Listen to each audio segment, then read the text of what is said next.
बिस्मिल्लाहिर्रहमानिर्रहीम। हम कंटिन्यू कर रहे हैं chapter number 10 organisational behaviour by Stephen P Robbins और the chapter name is understanding work teams. Last lecture में हमने बात की कि how do we differentiate between groups and teams और एक डायग्राम के जरिए 4 डिफरेंट फैक्टर्स के ऊपर हमने उसके डिफरेंस को भी वाज़ेह करने की कोशिश की। अभी हम आगे चलते हैं और बात करते हैं कि what are the different types of teams. So we will be comparing and contrasting 4 different types of teams. अब टीम्स के हवाले से अगर हम बात करते हैं तो teams can make different types of products. They can provide certain services, or they can negotiate the deals. They can coordinate different types of projects. They can offer advice and make decisions as well. So अभी हम बात करते हैं कि what are the most common types of team in any organisation. So इसमें हम 4 teams के ऊपर बात करेंगे। पहली बात है this is called as problem solving team. दूसरी टाइप ऑफ टीम के ऊपर हम बात करेंगे that is self managed work teams. Third type will be cross functional teams and fourth will be the virtual teams. So start करते हैं first type of team के ऊपर बात शुरू करते हैं that is named as problem solving teams. As the name shows problem solving means for a specific type of a problem the team will be formed. If we talk about the past, the teams were typically composed of almost 5 to 12 hourly employees from the same department who met for a few hours each week to discuss ways of improving. अब वो improvement किस में हो सकती है, like quality में भी improvement आ सकती है। They might be working upon the efficiency level और they might be working upon the work environment. So ये जो टीम्स हैं they are termed as specific teams to design a specific task or activity which might be related with quality, efficiency or the environment. ये जो teams हैं जिसको हम problem solving teams के नाम से बुला रहे हैं, they really have the authority to unilaterally implement any of their suggestions. So ये क्या प्रोड्यूस करेंगी, they might be producing suggestions, लेकिन जो इम्प्लीमेंटेशन है वो इनका एस्पेक्ट नहीं हो सकती। Means they might create some betterments in quality, efficiency or the work environment, but they are not the implementers as well. Merrill Lynch ने एक problem solving team को create किया to figure out ways to reduce the number of days it took to open a new cash management account by suggesting cutting the number of steps from basically 46 to 36. So 10 steps were reduced. The team reduced the average number of days from 15 to 8. So अगर हम इसको conclude करना चाहें तो problem solving teams क्या होती हैं, in very common words they are designed to solve a specific problem. So they might be comprising of 5 to 10 12 people जो कि एक स्पेसिफिक प्रॉब्लम के ऊपर काम करेंगे और उस प्रॉब्लम के लिए डिफरेंट सॉल्यूशंस को वो सबमिट कर सकते हैं, उसके ऊपर सजेशंस दे सकते हैं. सो यूनिलैटरल अथॉरिटी उनके पास नहीं होती, वो इम्प्लीमेंट कर सकते हैं अपनी ही किसी सजेशन के हवाले से. देन हमारे पास दूसरी टाइप ऑफ टीम आ जाती है जिसको हम कहते हैं self managed work teams. As the name shows this is the first part that is the self managed. So अगर प्रॉब्लम सॉल्विंग टीम्स को लेते हैं तो वो रिकमेंडेशन सिर्फ दे सकती हैं. So this is the basic task that they are going to perform.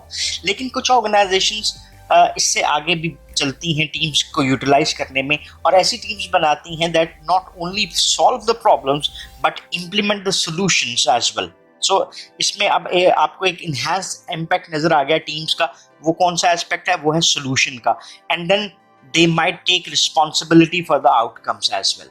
इसको हमने कह दिया जी सेल्फ मैनेज्ड वर्क टीम्स. ये वर्क टीम्स ऐसे ग्रुप्स होते हैं typically which might be comprising of 10 to 15 people, they are in numbers, और वो क्या परफॉर्म कर सकते हैं, हाईली रिलेटेड और interdependent jobs and make on many of their responsibilities of their former supervisors as well. So उसकी responsibility में जो एडिशन किया गया है वो उनके सुपरवाइजरी एलिमेंट्स को भी उनकी जॉब के टास्क का हिस्सा बना दिया जाता है. सो टिपिकली ये टास्क जो है वो किससे रिलेट करते हैं? दे might be related with the planning, they are related with the scheduling of the work, assigning tasks to the other members of the team, making operating decisions as well, taking actions on problems and working with the suppliers and customers. ये वो possible tasks होते हैं जो कि आपके supervisory level के ऊपर होते हैं, but the authority is designated towards the self-managed work teams. अब इसमें भी कई आपको एलिमेंट्स नजर आते हैं, जैसे limited work self managed work teams हो सकती हैं, fully self managed work teams हो सकती हैं.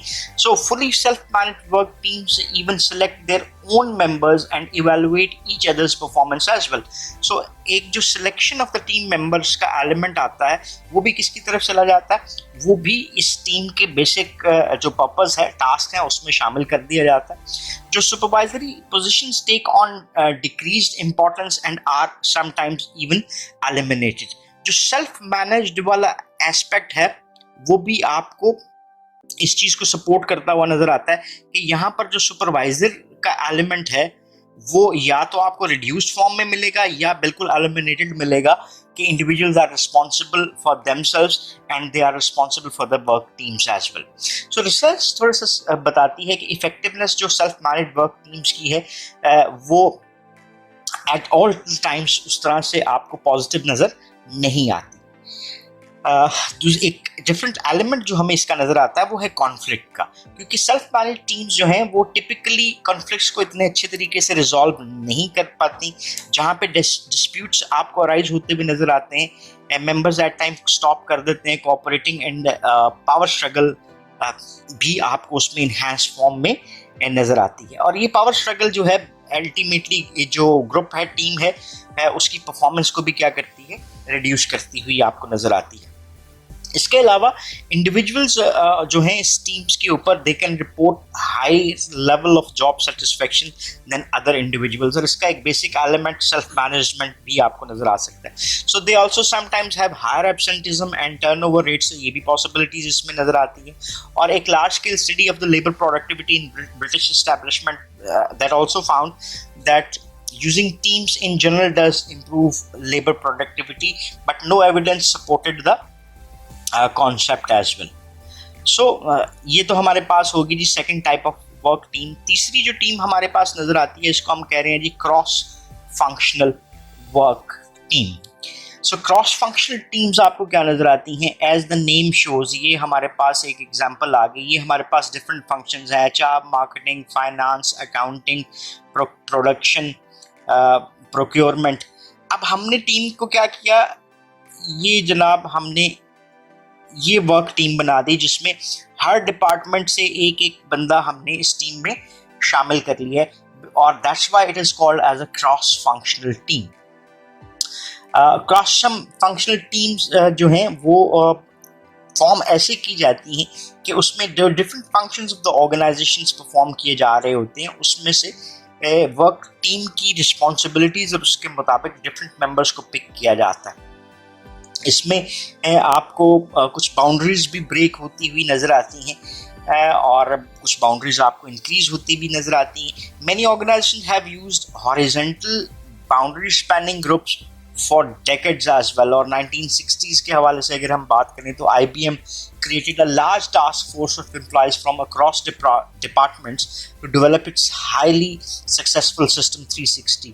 So आज के ज़माने में अगर हम बात करते हैं तो cross functional teams are so widely used that it is hard to imagine कि एक मेजर ऑर्गेनाइजेशन अपनी एक्टिविटीज़ को परफॉर्म कर रही है और वो क्रॉस फंक्शनल टीम्स को यूज़ नहीं करती. सो जो आपको नज़र आता है कि जो मेजर ऑटोमोबाइल इंडस्ट्रीज में काम करने वाली फर्म्स हैं, लाइक एग्जांपल ले लेते हैं टोयोटा की, होंडा की, निसान, BMW, GM, फोर्ड, ये जो डिफरेंट कंपनीज हैं they are currently in use of different cross functional type of teams. और जहाँ पे भी उनके जो कॉम्प्लेक्स प्रोजेक्ट्स आते हैं उनको रिजॉल्व करने के लिए इन टीम्स को यूटिलाइज किया जाता है. बेसिकली ये टीम सोशल नेटवर्किंग ग्रुप्स की सूरत में भी बन सकती हैं that collaborate in real time to identify new business opportunities in the field and then implement them from the bottom up as well. So bottom up, so from lower level it comes towards the higher level as well.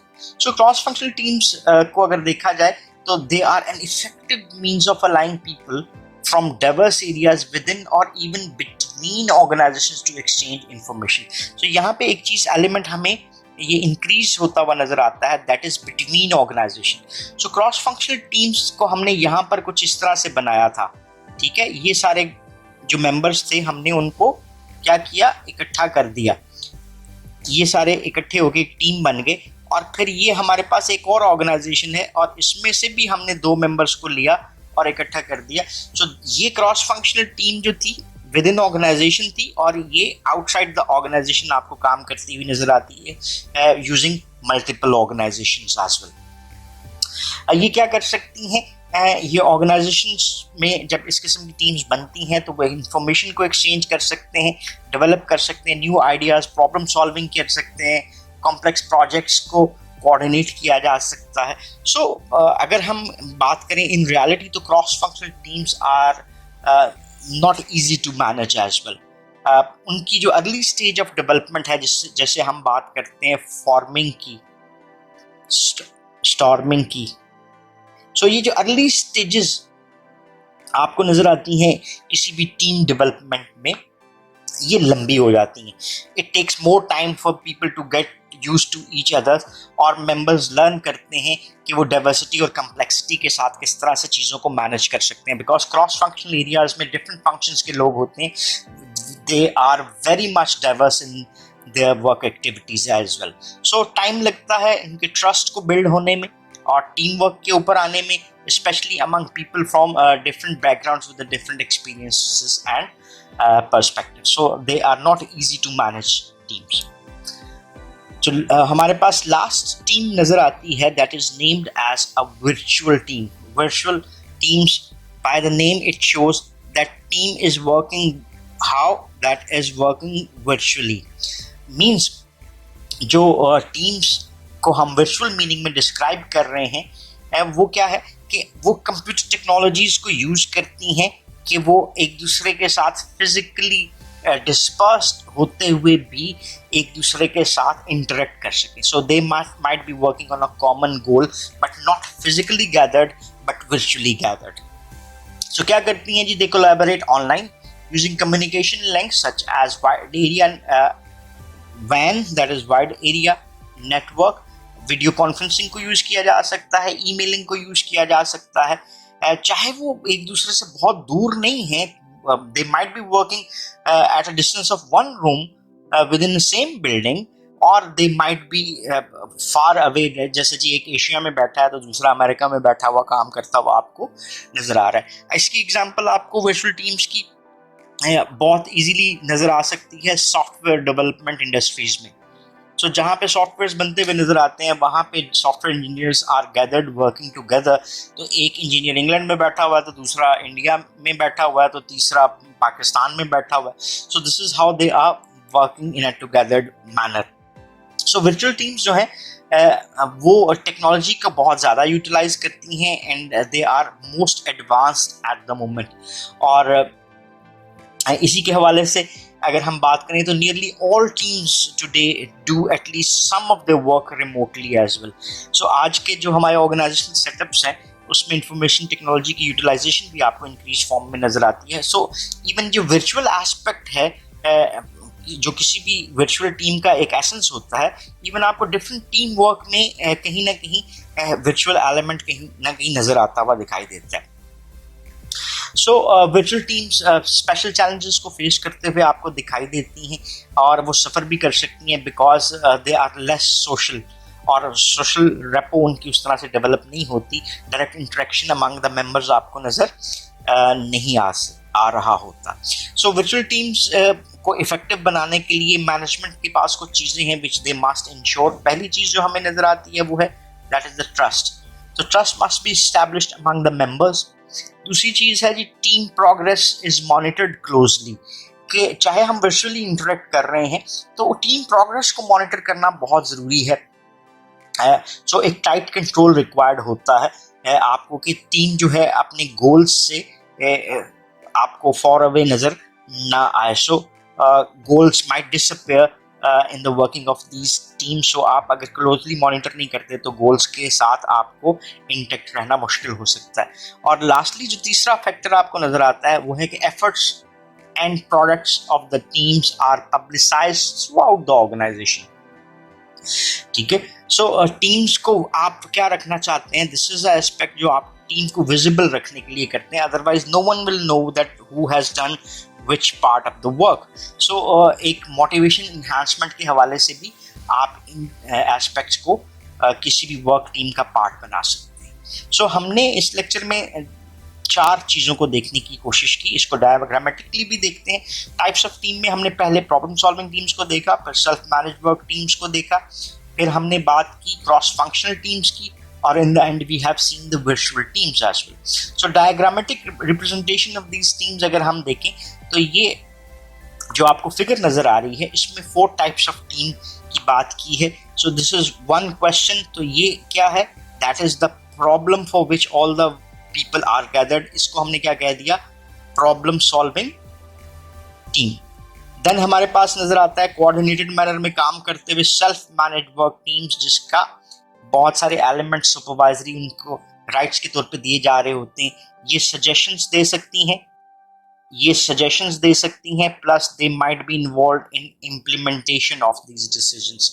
Then आपको नजर आती हैं cross functional teams तीसरे number के ऊपर, जैसे उसने different functions को और उसके टीम मेंबर्स को आपस में कोऑर्डिनेट करवा दिया. So cross functional teams are developed across the functions, जो विद इन द ऑर्गेनाइजेशंस भी हो सकते हैं और multi organisational cross functional teams भी क्रिएट की जा सकती हैं. और द 4th लेवल के ऊपर हमने जाकर देखा वो क्या थी, these are termed as virtual teams. So virtual teams are gathered by the usages of information technologies. So that's how they coordinate their work activities as well. So this closes our lecture as well. If you still have any question or queries, so you can ask in the comment section, and definitely would love to answer that. So thank you very much for watching this video. Have a nice time. Allah Hafiz.